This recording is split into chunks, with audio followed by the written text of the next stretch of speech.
సూర్యునికి 4 భార్యలు చట్టం ప్రకారం నేలం. బహుభార్యత్వం హిందూ సమాజంలో కూడా పనికిరాదు. వాడు భార్యలు కాదు, మీరు ఆలోచిస్తే తెలుస్తుంది. పద్మిని ఛాయోషా సమేత శ్రీ సూర్యనారాయణ ఎవరి పద్మిని, ఎవరి ఛాయ, ఎవరి ఉష.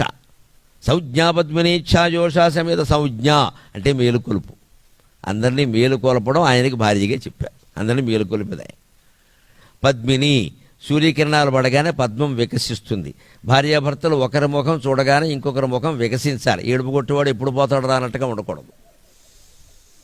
ఆదివారం వస్తే సుఖంగా ఉంటామని భార్య అనుకుంటోంది అంటే ఆ భర్త పనికిరాని వాడని అర్థం.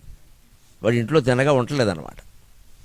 అమ్మయ్య ఆదివారం వస్తే బాగుండు, చచ్చిపోతున్నాం ఆదివారం వస్తే. ఆదివారం కూడా ఆఫీస్ పెట్టేస్తే బాగుండు అంటే ఈయన ఆవిడని ఎలా చూస్తున్నాడో తెలుస్తుంది. ఇంటికి వెళ్ళడానికి చాలా చికాగ్గా ఉందని ఈ భర్త అంటున్నాడంటే ఆవిడ ఎలా ఉంటుందో తెలిసిపోతుంది. ఏదైనా అంతే. ఇంటికి వెళ్ళాలన్న ఉత్సాహం ఈయనకు ఉండాలి.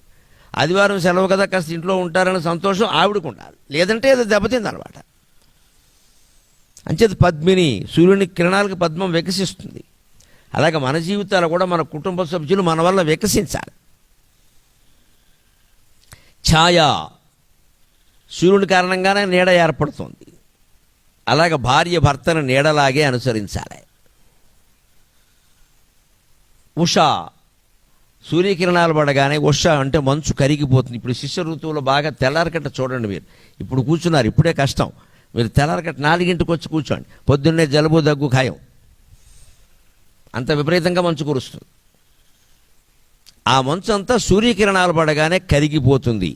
భర్త కనిపించగానే భార్య హృదయం కరగాలది పతివ్రత ధర్మం.